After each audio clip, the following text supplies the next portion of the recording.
মোবাইলে বা মেসেজের মাধ্যমে যদি কোনো ব্যক্তি তালাক লিখে পাঠায়, সেক্ষেত্রে এটি সংঘটিত হবে কিনা, এই বিষয়ে আলোচনা করার জন্য আমি আপনাদের সাথে আছি, মুফতি রাশিদুর রহমান।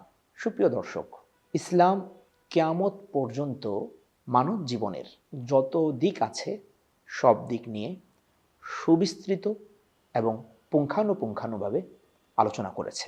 জীবনের নানা দিক, নিত্য নতুন আবিষ্কার আসতেই থাকবে, কিন্তু ইসলাম এমন কিছু নীতিমালা ও উসুল আমাদেরকে দিয়ে গিয়েছে যেটার আলোকে আমরা পরিবর্তিত বিশ্বের সমস্ত কিছুকে ব্যাখ্যা করতে পারব এবং সেগুলোকে সমাজের সামনে উপস্থাপন করতে পারব।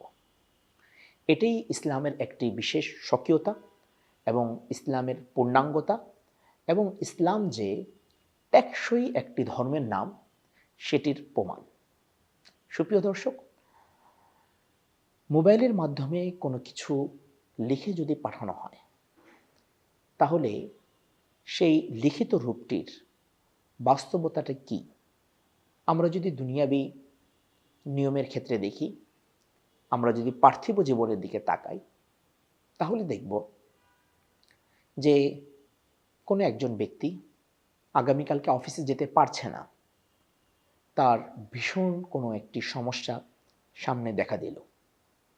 তখন সে বসকে ফোনেও পাচ্ছে না এবং বসের সাথে সংশ্লিষ্ট যারা আছে তাদেরকেও সে ফোনে রিচ করতে পারছে না। এই সময় সে কী করে?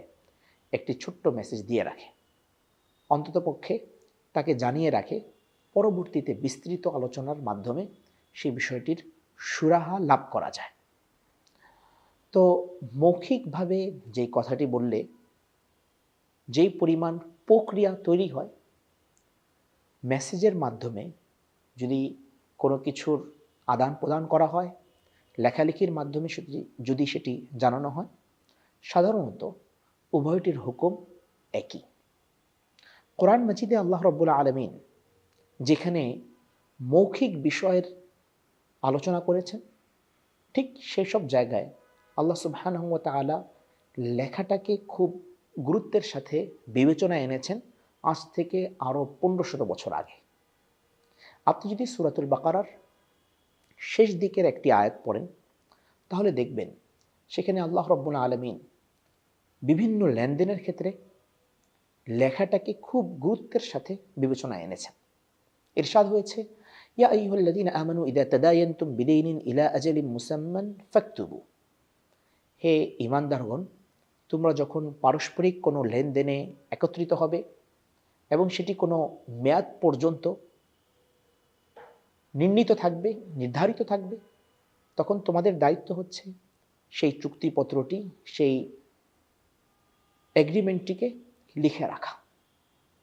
তো লিখে রাখার এই যে ধারণাটা, এই কনসেপ্টটা অনেক পুরনো, এবং ইসলাম তার প্রথম যুগেই মুসলমানদেরকে এই বিষয়ে নির্দেশনা দিয়েছে।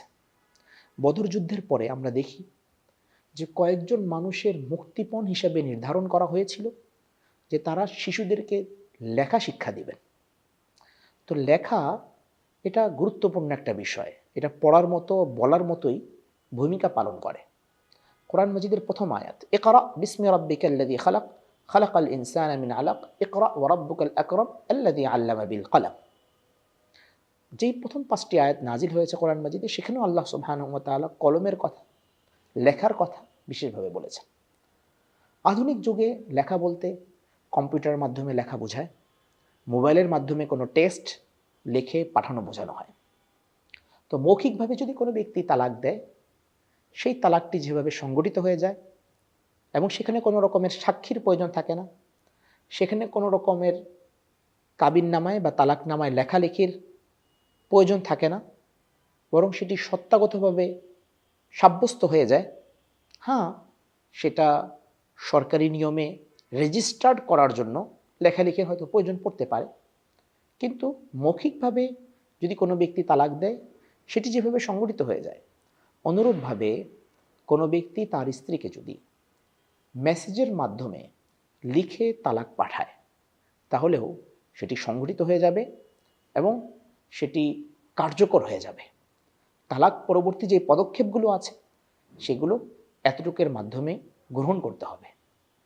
তো আমরা এজন্যই আমাদের দর্শকদেরকে বারবার সতর্ক করি যে তালাক এটি কোনো খেলার বিষয় নয়, এই শব্দটি কোনো হালকা বিষয় নয়, খুবই ওজনদার একটি শব্দ।